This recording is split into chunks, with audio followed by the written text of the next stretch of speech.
a law that got passed that makes it a crime, a felony, to get within the perimeter established by the Secret Service while guarding and protecting political candidates.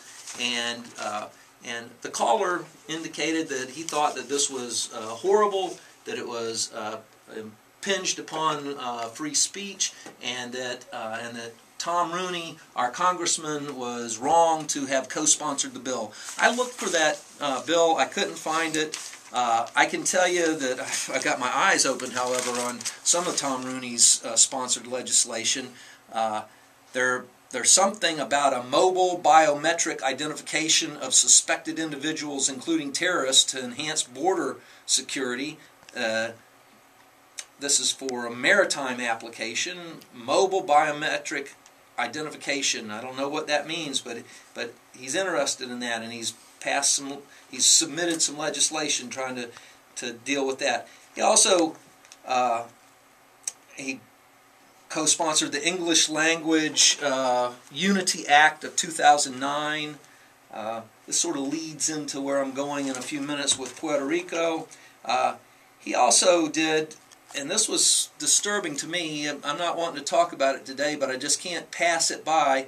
Tom Rooney co-sponsored H.R. 1042 that is intended to prohibit provision of medical treatment to enemy combatants in the same facility as members of the armed forces in Guantanamo. Wow. That strikes me as inhumane, but that's just me. So, at any rate, what I want to do, we're finished, you know, I don't really quite know what to do without Columbus. So, I keep talking about him. We finished the log of Columbus last week, and then Columbus, within the next year, went back on his second voyage. Ponce de Leon went with him on that voyage, and it was on that voyage that they discovered some additional islands that they hadn't been to, and one of those is what now is known as Puerto Rico. And of course, Puerto Rico, at the same election that we're having in November, has a question on the ballot for them. This is the fourth time they voted on the question of whether they should continue as a territory, that is a commonwealth, or whether they should be a state in the Union, that would be the 51st state, or whether they, some new status, free association, or to be an independent country.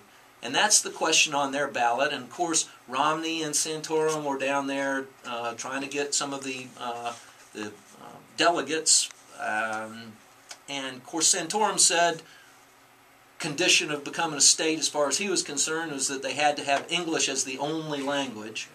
And so what happens is, if the referendum passes in Puerto Rico in November 2012, then there will be a vote then by Congress whether to accept them, and then a decision by the president, an executive decision whether. And so there's two more. After if they say we want to become a state, then it would take the U.S. Congress and the president.